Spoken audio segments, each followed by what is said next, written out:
The idiom, boys will be boys, excuses aggression in adolescent males as normative and therefore acceptable, which leads to an escalation in violent behavior, often to the point of harm of others. We first encounter boys will be boys in our early childhood, usually from authority figures such as teachers and parents.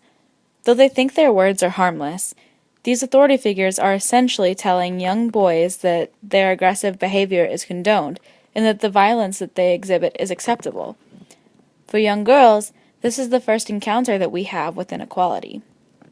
Little girls are taught to be ladylike, meaning sit up straight, cross your legs, and speak softly. Little boys, on the other hand, are learning that they can be as loud and as rambunctious as they like. They can't help it, after all. The pattern of excusing violent behavior in boys begins right here. Our development is crucial in shaping who we will become as adults. The lessons we are taught in early childhood are often what shapes our perceptions of the world. A child who is taught that violence is okay because boys will be boys continues on a path towards a more violent future. Boys who are reprimanded for their behavior learn that violence is not okay and thus continue on a path that does not confuse them by violence being punished. In adolescence, when violence is excused, a child who has been taught that violence is okay in early childhood gets that lesson reinforced by not being reprimanded a second time. In puberty, however, that child learns that their carried out aggression gets them in trouble. This child becomes confused and unable to reconcile the crime and the punishment. Until this point, the child believes that no crime has been committed. This, coupled with the emotions that are running high at this stage, create chaos within that child, leading to a genuine confusion over what they have done wrong. Carried into young adulthood, the aggressive attitude is now punishable by a stronger code of ethics. A young man who rapes a woman may genuinely be confused as to what he has done wrong, because his first tangles with violence were excused. He was taught initially that his behavior was acceptable. Even though he was later reprimanded for his violent behavior, the groundwork for excusable violence has been laid. The young man who is yet to face consequences for his violent actions will carry this behavior into adulthood, and the lesson that should have been taught in early childhood, that boys will be held responsible for their actions, will be sidelined for another generation of men. Based on this pattern of excusing violence during development, rape culture continues to thrive alongside boys will be boys. The apologist attitude created in an early childhood by boys will be boys carries through to adulthood in the form of rape culture, where what was she wearing and she was asking for it are more important than the fact that he raped her.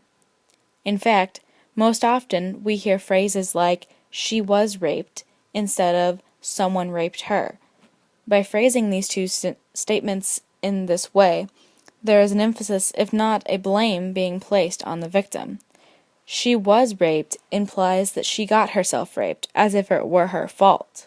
Whereas the phrase, someone raped her, puts her back into the victim seat, meaning that the blame is being shifted back over onto the wrongdoer, not the victim.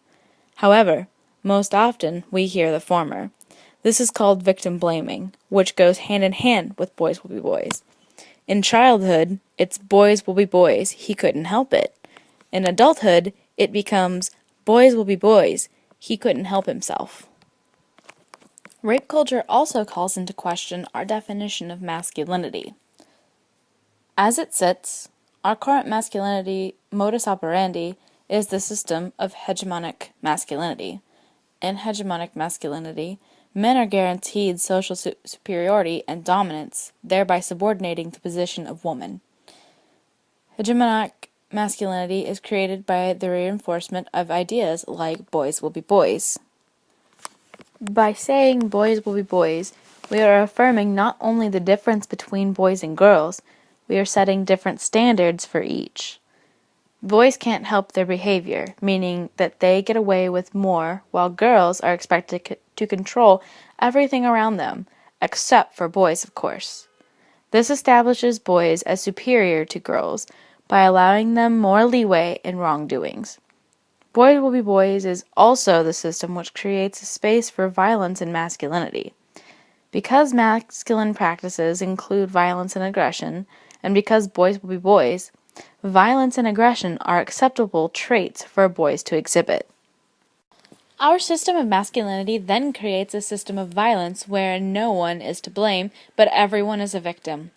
The most obvious form of violence in our current standard is violence against women, meaning rape, domestic abuse, and so on and so forth.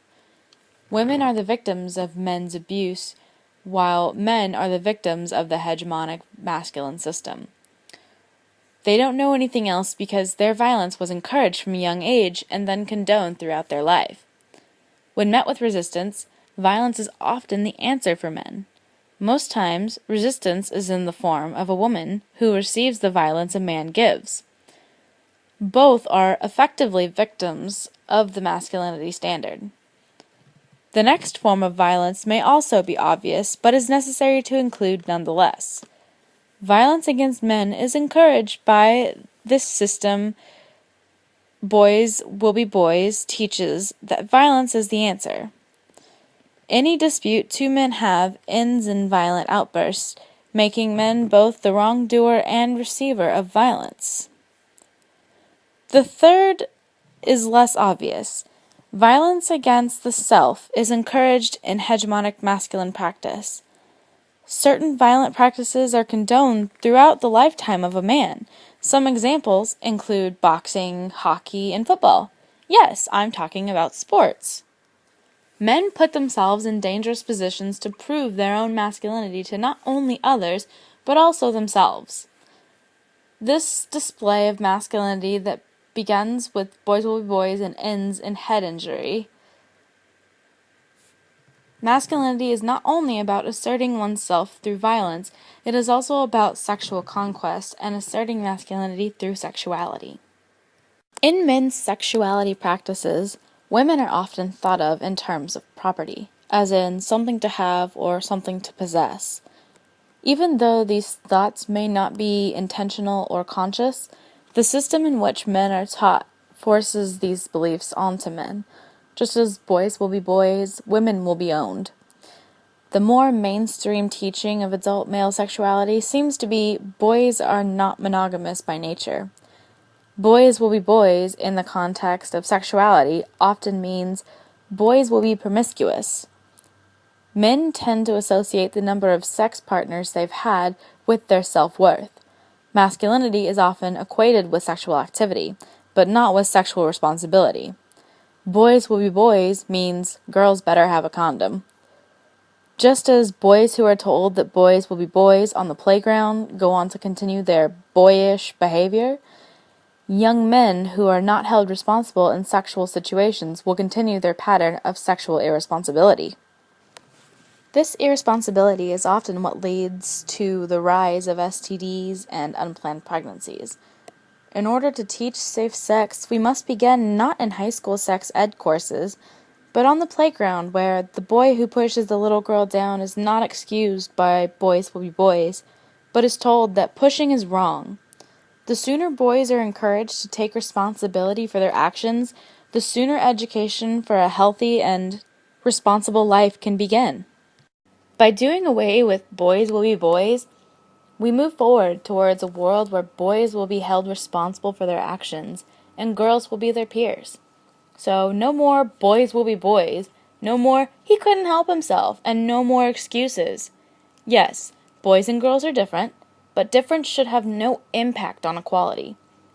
By promoting equality, we move forward towards a world where girls don't have to fear that their voices will not be heard, and that their male counterparts will not overshadow them, even in their inferior mental capacity, should that be the case. By promoting this equality, women like Mary Shelley, the teenage girl who invented science fiction, and Cecilia Payne, who discovered the universe, will not be overshadowed by their male colleagues. Yes, boys will be boys on the playground, But if it's not stopped there, boys will be boys continues on to girls will be forgotten, and when girls are forgotten, the world stands still.